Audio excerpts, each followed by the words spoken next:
Test 4. This is the IELTS listening test. You will hear a number of different recordings, and you will have to answer questions on what you hear. There will be time for you to read the instructions and questions, and you will have a chance to check your work. All the recordings will be played once only. The test is in 4 parts. At the end of the test, you will be given 10 minutes to transfer your answers to the answer sheet. Now turn to part 1.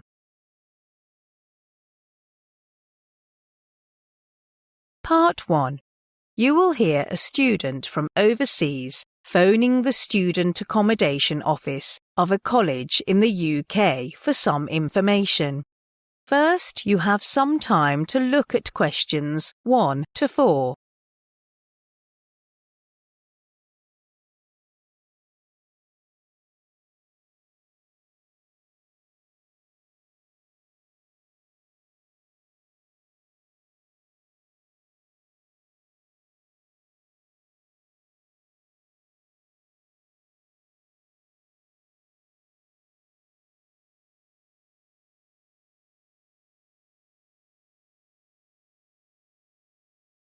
Now listen carefully and answer questions 1 to 4. College Accommodation Office, Darren speaking. How may I help you? Oh, good morning.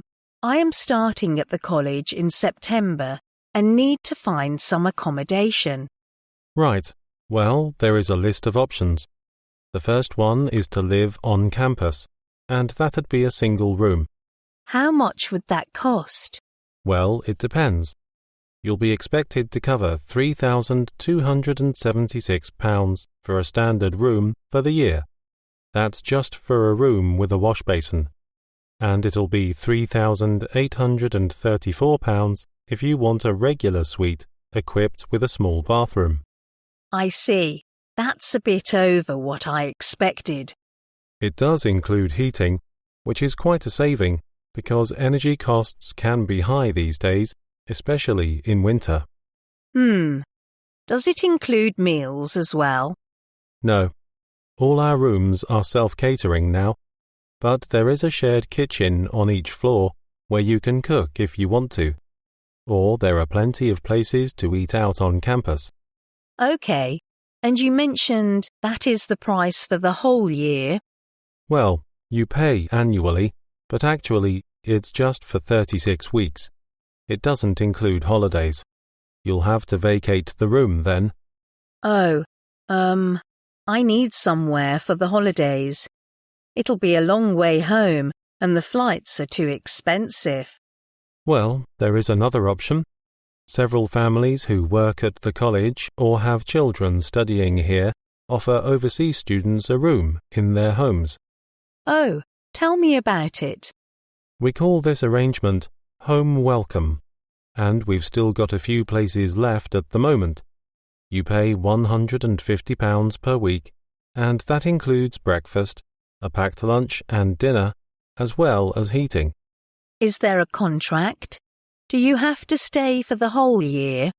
No, it's flexible. It sounds perfect, but I'm not sure. I want to be a little more independent. Before you hear the rest of the conversation, you have some time to look at questions 5 to 10.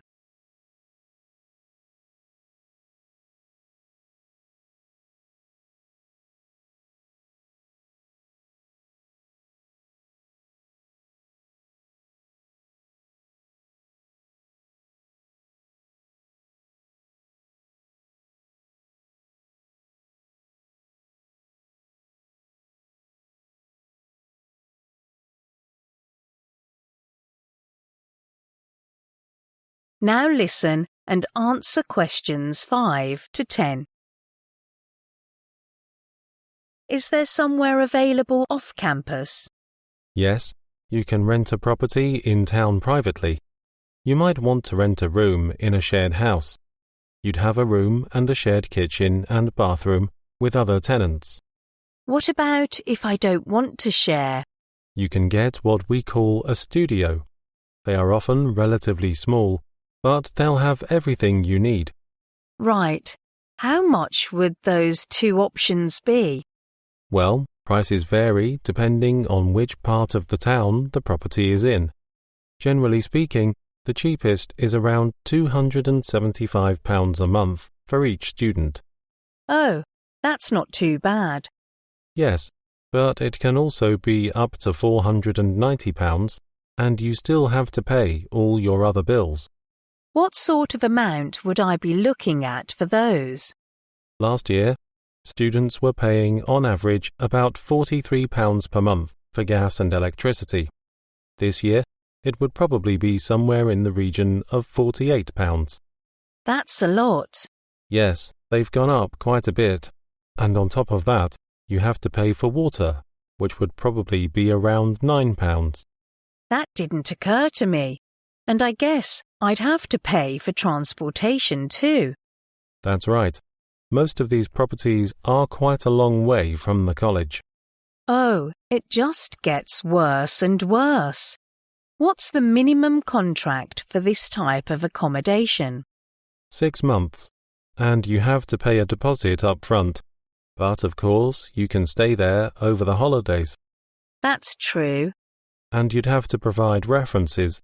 They want 2 from someone in this country. I see. That's not a problem. If you prefer this accommodation, we can't find the property for you.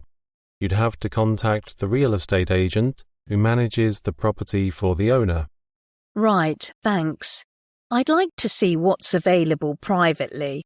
Could you give me the real estate agent details? That is the end of part 1. You now have half a minute to check your answers to part 1.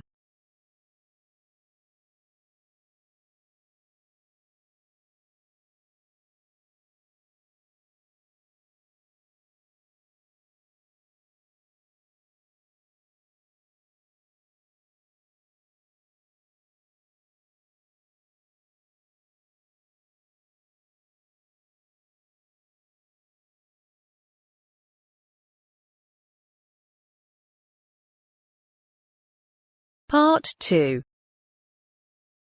You will hear a tour guide introducing a park in New Zealand to a group of visitors. First, you have some time to look at questions 11 to 16.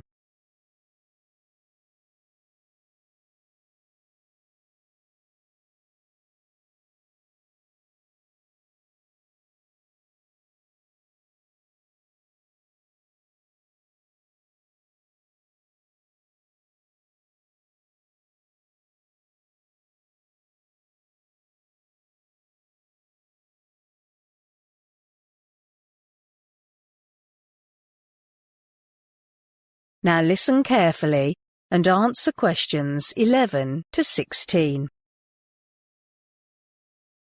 Welcome to our lovely tour around Hobson Park.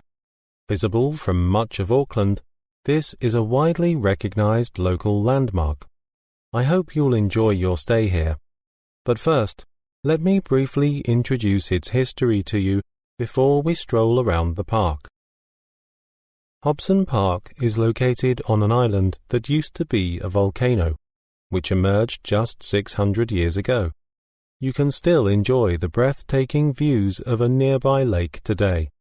The lava flow at the end of Takapuna Beach enveloped a kauri forest.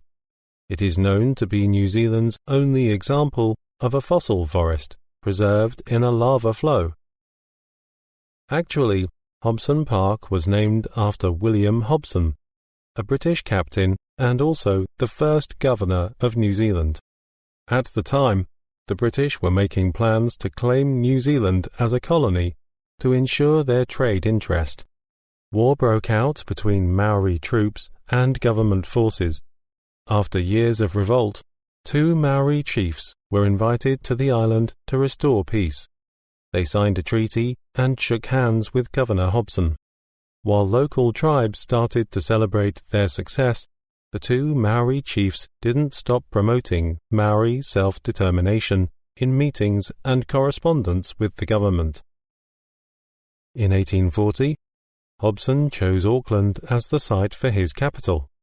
The same year, plans for founding Hobson Park were initiated, but it was in 1842 that the park was actually created and officially opened to the public. As you can see, the park is immense. It is comprised of many natural wonders as well as artificial features. Just a few hundred meters away, there is a duck pond where you can observe the waterbirds, including some rare breeds. But remember to keep a distance from them and refrain from feeding them. Across the iron bridge, you'll get to formal gardens used for experiments on breeding local wild species. If you keep roaming down the trail, you'll see the old residence of Maori people forming a small village. These houses are full of local paintings, sculptures, and artifacts, all donated by the city council to showcase the history and culture of Maori people living there. And these are not something you'll stumble upon in a regular museum. Oh, and don't forget to visit the Temperate House. It's only a 10-minute walk away from the duck pond. It accommodates a whole range of wild plants from around the country. But what makes it unique is the forest of kauri trees, a native species to New Zealand. However, the kauri tree population was threatened by the spread of kauri dieback disease and is now under the protection of the Department of Conservation. Before you hear the rest of the talk, you have some time to look at questions 17 to 20.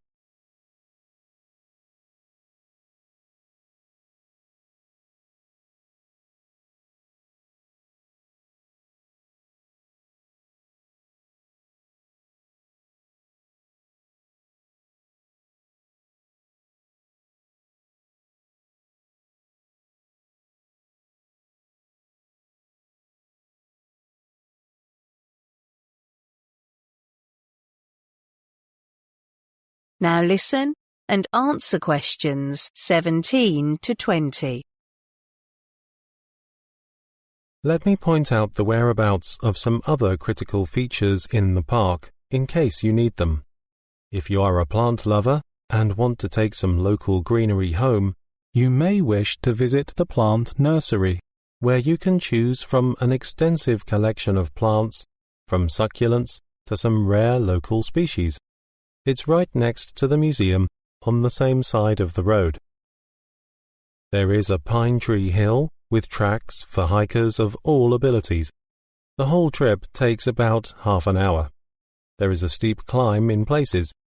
Tread carefully and stick to the formal tracks. You'll be rewarded with great views. If you leave your car in the car park, you can see it just across the road towards George Street entry. Or, if you are an experienced hiker and want some challenge, you can choose Eagle Mountain. It offers fantastic hiking routes. It's also an ideal spot for birdwatching, with many wild species unique to New Zealand. We are right here, at the Wellington entrance. Then take the first right, and you'll see Eagle Mountain immediately to your right. If you're hungry and want to take a quick bite, there is a nearby food kiosk providing snacks and beverages.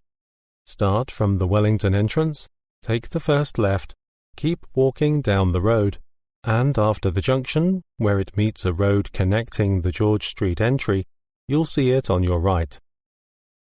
And lastly, there is a conservation area protecting kauri trees just by the Winter Garden. Unfortunately, it's currently out of bounds to the public. Okay, now, if you have anything else to ask, I'm here to help. That is the end of part 2. You now have half a minute to check your answers to part 2.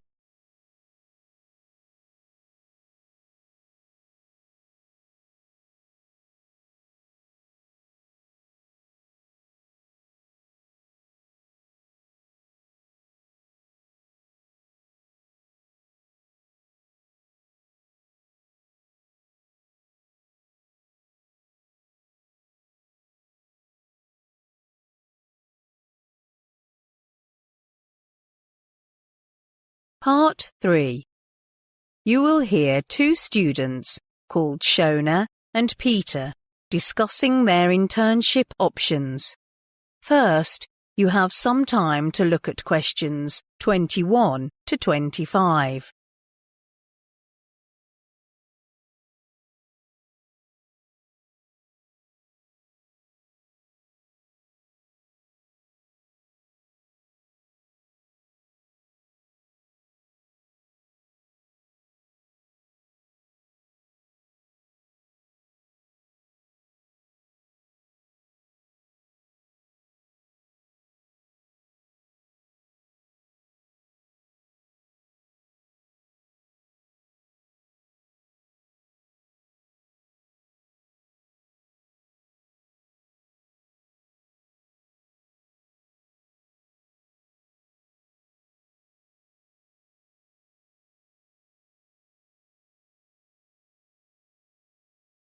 Now listen carefully and answer questions 21 to 25. Hi, Shona. Hi, Peter. Have you made up your mind about which internship program to apply for? Yes, pretty much. I'm entirely at a loss. I mean, there are so many good ones. Can you give me some tips? Sure. What is your top priority when weighing up these programs?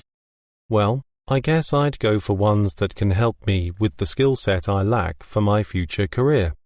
I still need a lot of practical training in dealing with statistics. But keep in mind that you don't want to set your goal too grand, like drawing up a business plan. You might end up nowhere. I see. So I want to learn how to organize ideas and present them. Good. Now you've nailed step 1. Now what? You must also consider your strengths for a suitable internship program. Otherwise, you might get rejected or end up with one that you are incapable of doing. But I have no idea what I'm good at. Communicate with people around you or whom you've worked with. That's what I did. I thought I was a good team leader, but many people I've worked with for various projects mentioned something else. They admire that I could work around the clock to finish projects on time. And indeed, I'm more focused and perform better when I'm pushed for time. Good point. So what do you plan to do next? I'll visit the careers officer to help me with the school application form. You know, the one we have to submit before applying to companies. But it is unnecessary to fill it in. It's only optional. Really? I'm glad I heard from you.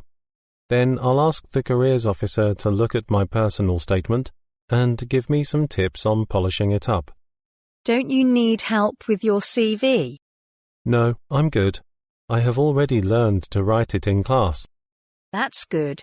So what kind of company did you choose? I've decided to apply for an IT company. Why is that? Well, even though I've learned how the IT industry developed in the past from different lectures, I know nothing about its latest trends. I'm prepared to work in an IT company and fill in the information gap. I see. What do you plan to do next term? I think I'll stick to most of the optional modules I've chosen, but regarding the language sessions, I'm doing poorly in Japanese.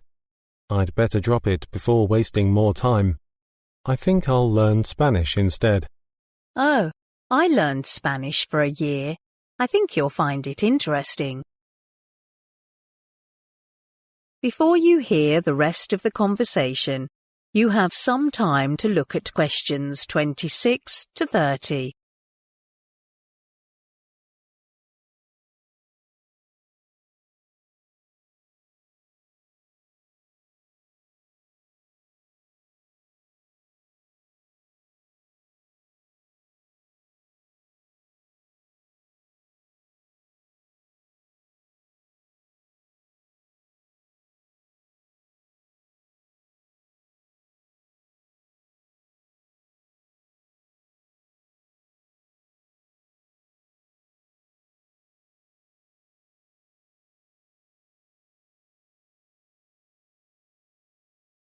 Now listen and answer questions 26 to 30. Do you know what job opportunities these companies offer interns? I've searched online and browsed some of the schemes. Do you know SIEC? Yes, I heard they offer internship positions dealing with customer interaction management, but I'm not quite sure what that means. Well, the position offers the chance to become fully aware of customer value and keep in touch with customers to keep them highly engaged and satisfied. These include activities such as PR, communications, marketing, and customer service. Sounds like loads of work to do. What about Gemini Technologies? It's an IT consulting company. Although many employees say it's stressful working there, I want to apply for this one. Why is that? Actually, the company provides service to improve software architecture. But that's pretty demanding, as a team of software engineers has to provide detailed analysis and suggestions for required changes before the deadline.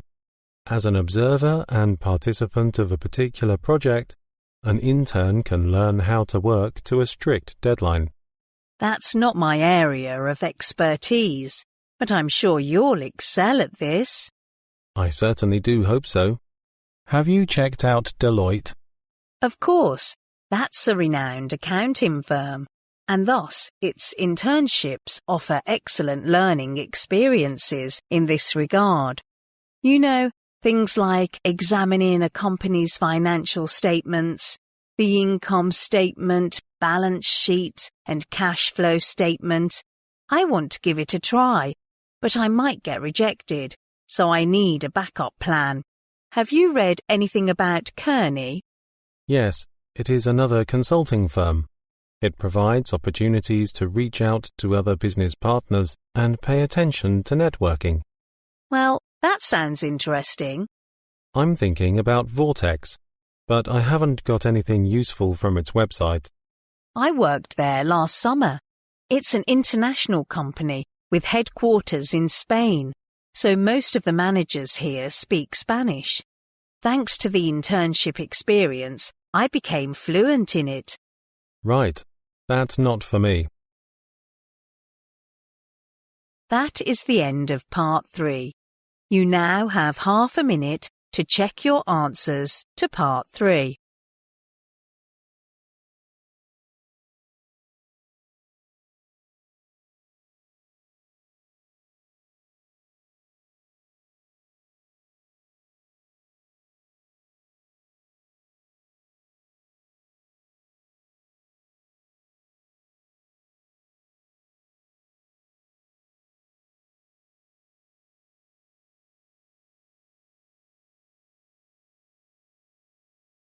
Part 4.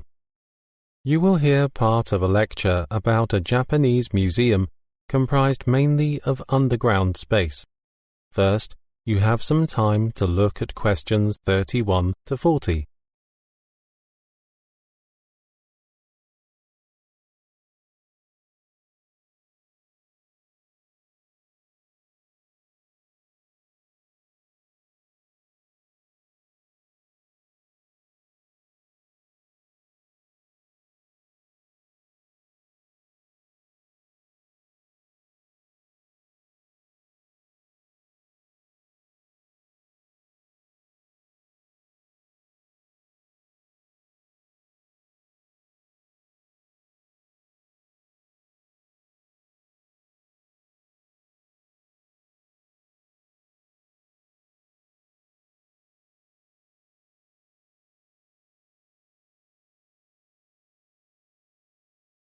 Now listen carefully and answer questions 31 to 40. For the last few sessions, we've been looking at the different architecture for both their utilitarian purposes and aesthetic features as well. In today's lecture, I want to continue this series by first introducing to you a unique underground museum in Japan. And then we'll discuss the pros and cons of underground architecture. Now, this museum was built in 1996, and around 80% of the museum is buried underground to preserve the lush natural beauty. It houses an impressive collection of artworks. The exhibits consist of works from ancient civilizations, including the Egyptians, Romans, and various Asian cultures, with the pieces mainly coming from the founder's private collection. But perhaps the most intriguing aspect of the museum is the design of its structures and how they are integrated into their natural surroundings. The museum is humbly embedded in mountains, close to a subway station connecting the nearest metropolis in about an hour. The design was inspired by an ancient Chinese story titled Peach Blossom Valley. The architect read it when he was a schoolboy.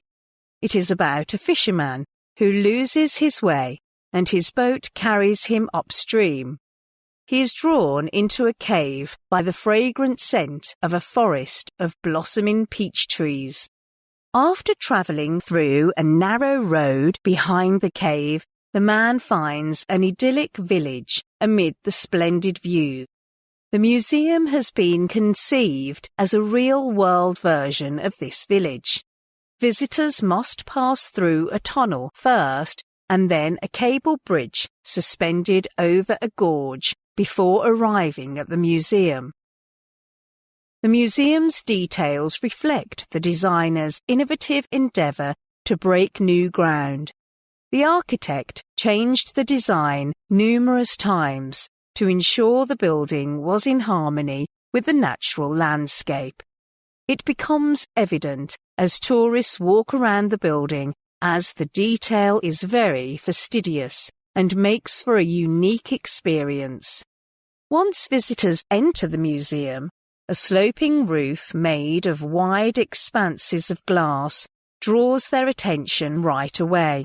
The web-like structure filtered the light through and scattered it across the surface, making visitors feel like being outside with a vibrant backdrop of seasonal colours.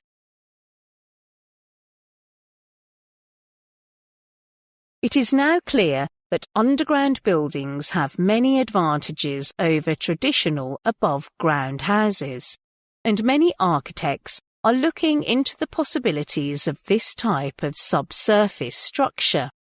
The most important advantage of these houses, especially in the current scenario of environmental degradation, is that they can better preserve indigenous flora and fauna.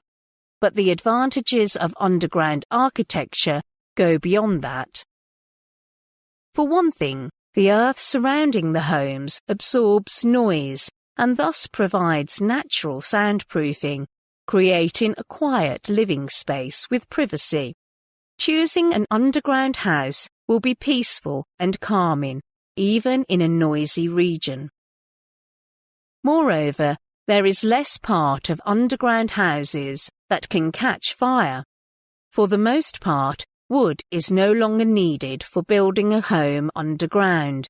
The concrete foundations and metal structures of these homes all ensure good fireproofing.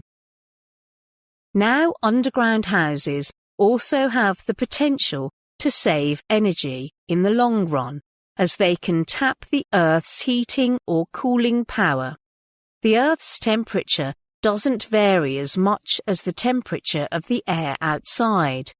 It ensures that even though the climate outside fluctuates between extremes, the conditions inside the subterranean homes remain more or less stable. However, there are also concerns over earth-sheltered homes.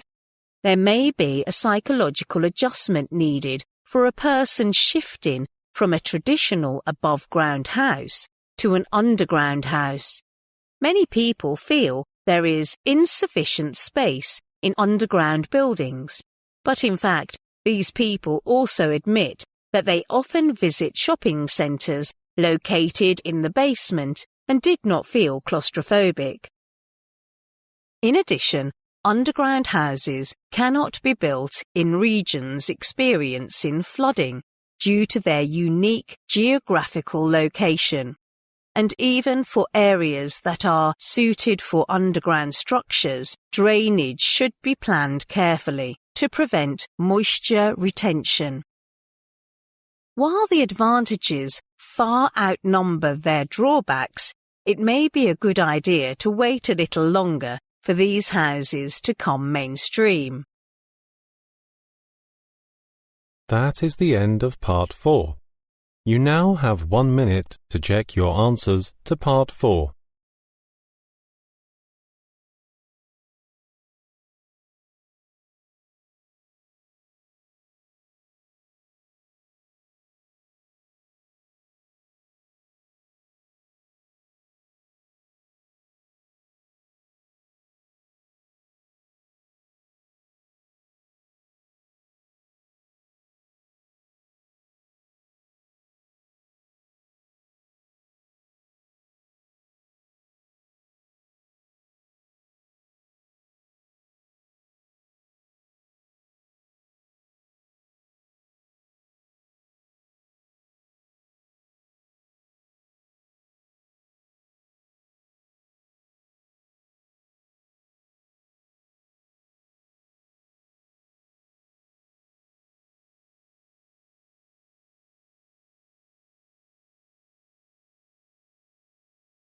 That is the end of the listening test. In the IELTS test, you will now have 10 minutes to transfer your answers to the answer sheet.